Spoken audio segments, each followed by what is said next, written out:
It's not that original, but it's super affordable. Egg, sausage, and melted cheese on a toasted English muffin. The new BK Breakfast Muffin Sandwich for $1, now at Burger King.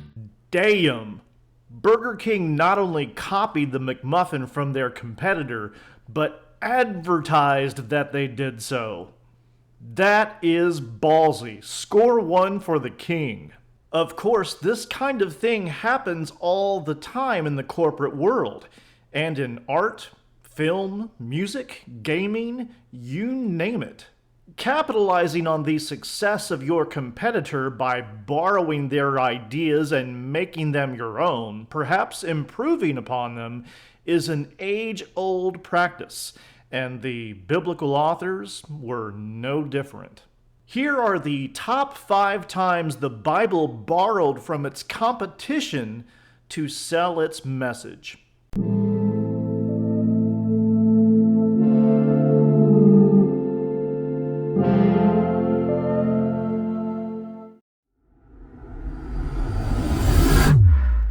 The Old Testament authors had it out for Baal, the storm and fertility god of the Canaanites. In fact, 1 Kings 18 features a pyrotechnics show in which Yahweh outdoes the priests of Baal by roasting a slaughtered bull with fire from heaven. Baal was called upon to do the same, but he turned out to be a no-show. Then Elijah generously slaughtered Baal's priests, a mark of good showmanship. But for all the polemic against Baal, the Old Testament doesn't hesitate to ride Baal's coattails. Indeed, Yahweh is made over in the image of his competitor, Baal.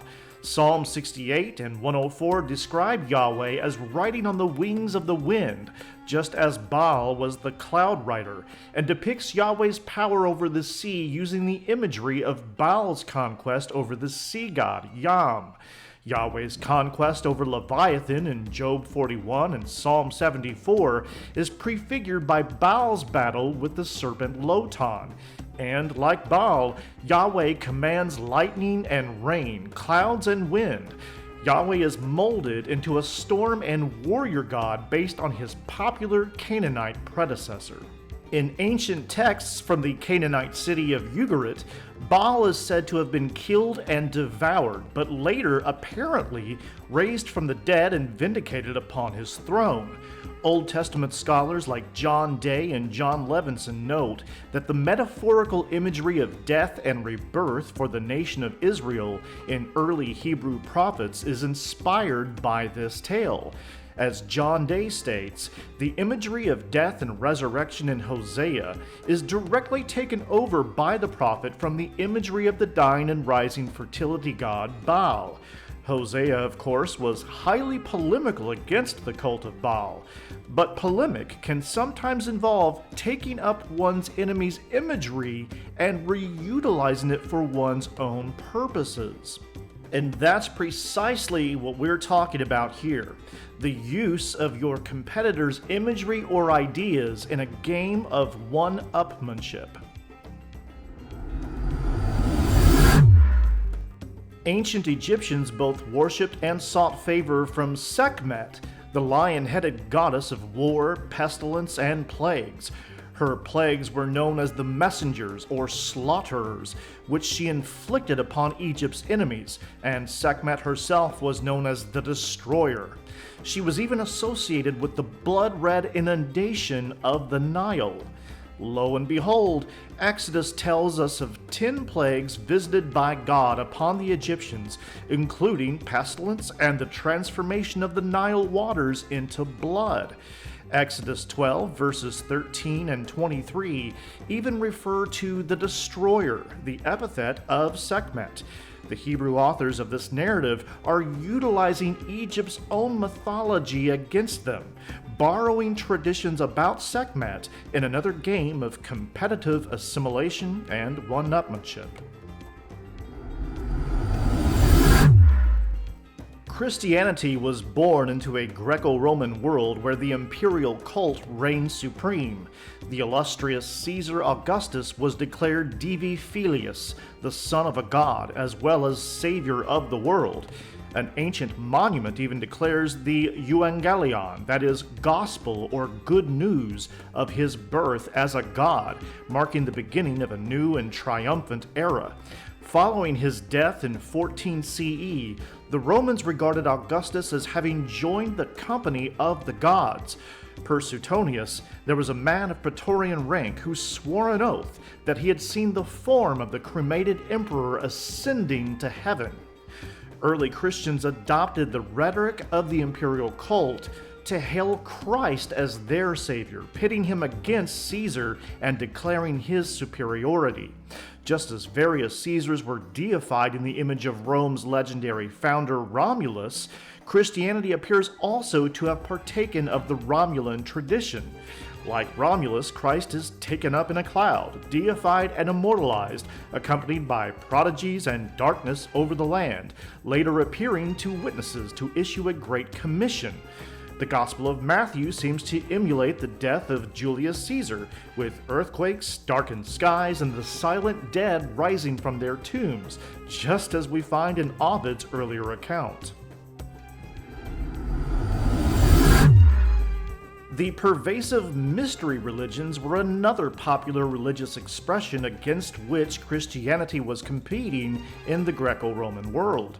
These clandestine cults centered on deities who triumphed over death in some way, imparting salvation and rebirth upon their devotees.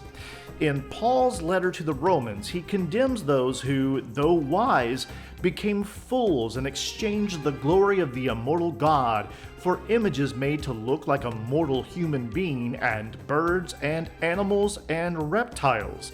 Paul is likely engaging a polemic against Egyptian religion in Rome, with their divinization and reverence of hawks, felines, and crocodiles, something which even some Romans found odd.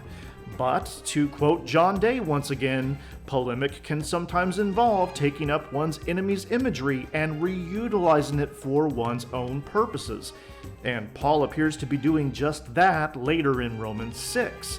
There, he describes baptism as a ritual act in which one mystically participates in the death and resurrection of Christ, becoming like him in his death and rising as he did to new life, a spiritual rebirth that would culminate in a literal resurrection to come.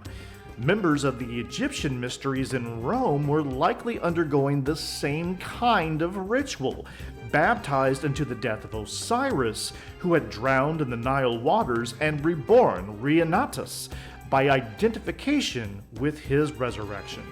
As New Testament scholar Brooke W.R. Pearson explains, Paul is tapping into the love-hate relationship that many Romans had with Egyptian religion.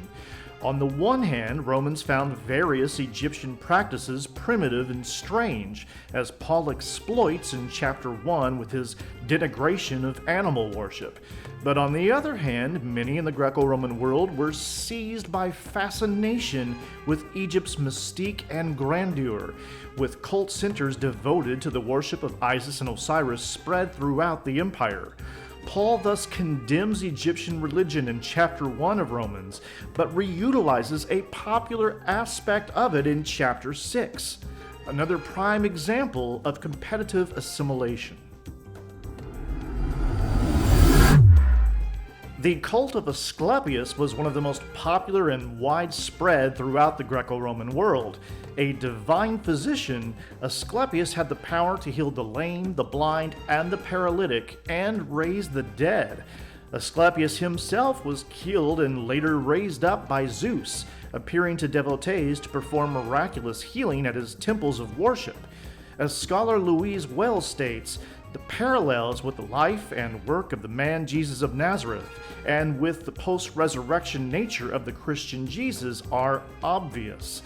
John chapter 5 presents us with a story of Jesus healing a sick man at the pool of Bethesda, a popular healing site of Asclepius at the time.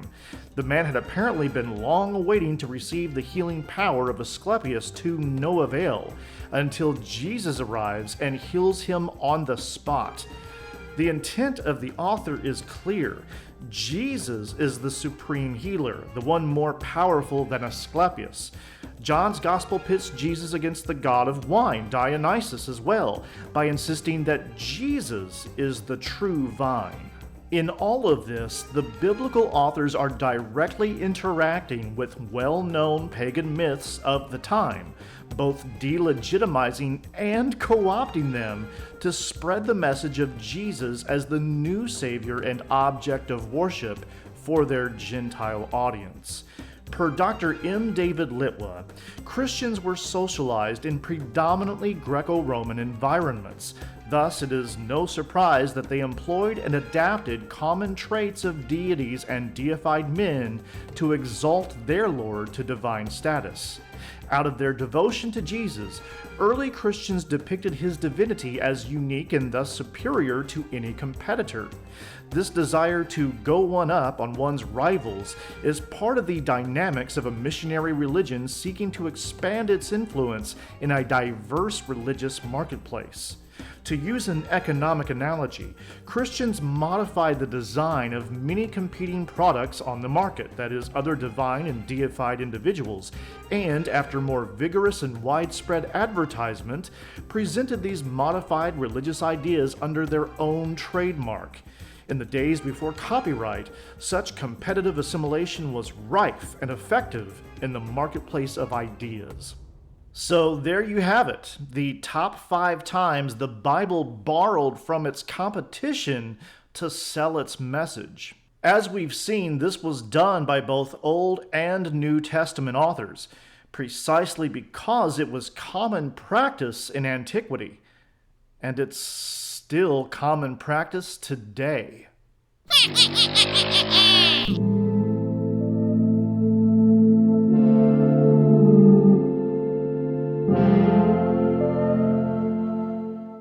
I'm loving it. It tastes just like the clown shit, the Mickey D's. It's the same damn thing. They just ripped it right off. It's so good. Oh my God.